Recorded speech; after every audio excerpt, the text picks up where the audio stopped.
একটা সময় পিরামিড রহস্য ভেদ করা অসম্ভব মনে করা হতো। এই সুযোগে গুজব ব্যবসায়ীরা একে ভিন্ন গ্রহীদের তৈরি স্থাপত্য বলে চালিয়ে দেওয়ার চেষ্টা করেছিলেন। সুইস লেখক এরিক ফন দানিকের মতো কিছু মানুষ পিরামিডের সঙ্গে এলিয়েনের মিথ জড়িয়ে লিখেছিলেন অজস্র বই। সেসব বই বিকিয়েছে বিশ্ববাজারে, কোটি কোটি ডলার ঘরে তুলেছেন লেখক আর তাদের প্রকাশকেরা। আজকে আমরা জানব মিশরের অতি গোপন রহস্য, যা যুগ যুগ ধরে মানুষকে জানতে দেওয়া হয়নি। আমি তিশা আছি আপনাদের সাথে, দেখছেন মিস্ট্রোবা। এই বইগুলোতে দাবি করা হয়েছিল বাহ্যিক শক্তি ছাড়া মানুষের পক্ষে এই পিরামিডগুলো নিখুঁতভাবে স্থাপন করা সম্ভব নয়। কারণ পিরামিডের প্রতিটি শিলাখণ্ড অসাধারণ নিখুঁতভাবে কাটা ও বসানো হয়েছিল। দুইটি পাথরের মাঝে একটি কাগজও ঢুকানো সম্ভব নয়।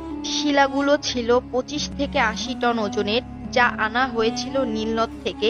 সেই যুগে এত ভারী বস্তু বহন করার মতো কোনো প্রযুক্তি ছিল না। সেই কারণে দাবি করা হয়েছিল পাথরগুলো বাহ্যিক কোনো শক্তি দ্বারা স্থানান্তর করা হয়েছিল। আবার একটা নির্দিষ্ট স্থানে দাঁড়ালে তিনটা পিরামিডের চূড়ায় তিনটা তারাকে স্পর্শ করতে দেখা যায়। কারণ পিরামিডগুলো অত্যন্ত নিখুঁত স্থানে তৈরি করা হয়েছিল, যা আধুনিক বিজ্ঞান ছাড়া সম্ভব নয়। কিন্তু বর্তমান গবেষকরা এই দাবিগুলোকে ভুল প্রমাণ করে জানিয়েছে হাজারো শ্রমিকের কঠোর পরিশ্রম ও গভীর গবেষণায় এই অসাধ্যকে সাধন করা হয়েছিল। দিন বদলেছে, প্রযুক্তি আর গবেষণার সুবর্ণ সময় মানুষ ভাঙতে পেরেছে পিরামিড রহস্যের আগল। এখন আর একে ভিনগ্রহী প্রাণী বা দানবাকৃতির মানুষের তৈরি স্থাপনা বলে চালানোর উপায় নেই। পিরামিড তৈরির জন্য প্রাচীন মিশরীয়দের বৈজ্ঞানিক জ্ঞান, কারিগরি দক্ষতার জয়গান করেছেন আধুনিক বিজ্ঞান।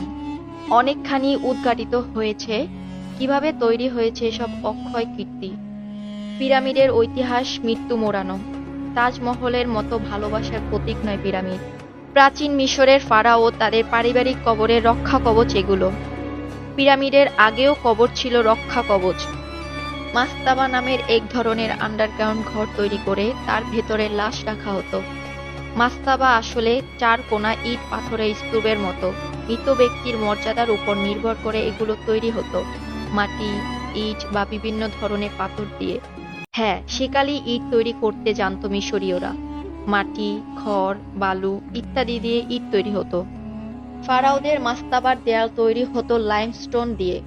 এসব লাইমস্টোন বা চুনাপাথর পাওয়া যেত বর্তমান কায়রো ও এর আশেপাশের অঞ্চলে। তবে এসব মাস্তাবা তৈরিতে খুব বেশি স্থাপত্য শৈলী দেখানো হতো তা কিন্তু নয়। মাস্তাবার মূল কাঠামো থাকতো মাটির ওপরে বসানো, অনেকটা মঞ্চ বা বেদির মতো।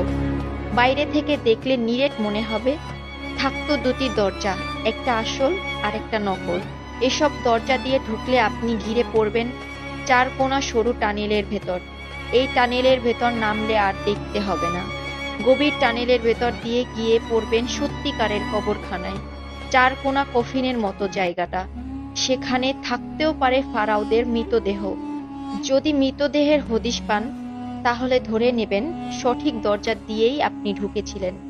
মৃতদেহের সঙ্গে মিলবে অজস্র ধনরত্ন আর ফারাওদের ব্যবহার্য দামি জিনিসপত্র। আর যদি কিছু না পান, এত দূর গিয়ে ধরে নেবেন নকল দরজা দিয়ে ঢুকেছিলেন। আবার আসল চেম্বারে ঢুকে রাজার মৃতদেহ আবিষ্কার করেও কিন্তু স্বস্তি নেই আপনার। কারণ খাড়া চেম্বার বেয়ে উপরে ওঠা দুঃসাধ্য। ধনরত্ন শিকারী, চোর আর ডাকাতের হাত থেকে এগুলো রক্ষার জন্যই এই ব্যবস্থা করা হয়েছিল। তবুও ডাকাতদের হাত থেকে রক্ষা পায়নি বেশিরভাগ রত্ন। মাস্তাবার ব্যবহার মিশরীয়রা বহুকাল করেছে, কিন্তু এগুলো তাদের নিজস্ব আবিষ্কার নয়। সেকালে দজলা ও ফোরাত অর্থাৎ ইউফ্রেটিস ও টাইগ্রিস নদীর অববাহিকায় গড়ে উঠেছিল মেসোপটেমিয়া সভ্যতা। এই সভ্যতায় মাস্তাবার প্রচলন ছিল। সেখান থেকেই এই জ্ঞান পেয়েছিল তারা। রহস্য ঘেরা এই পিরামিডের প্রচুর রহস্য উদ্ঘাটন হলেও এখনো রয়ে গেছে অনেক অজানা তথ্য, যা গবেষকরা প্রতিনিয়ত উদ্ঘাটন করার চেষ্টা চালিয়ে যাচ্ছে।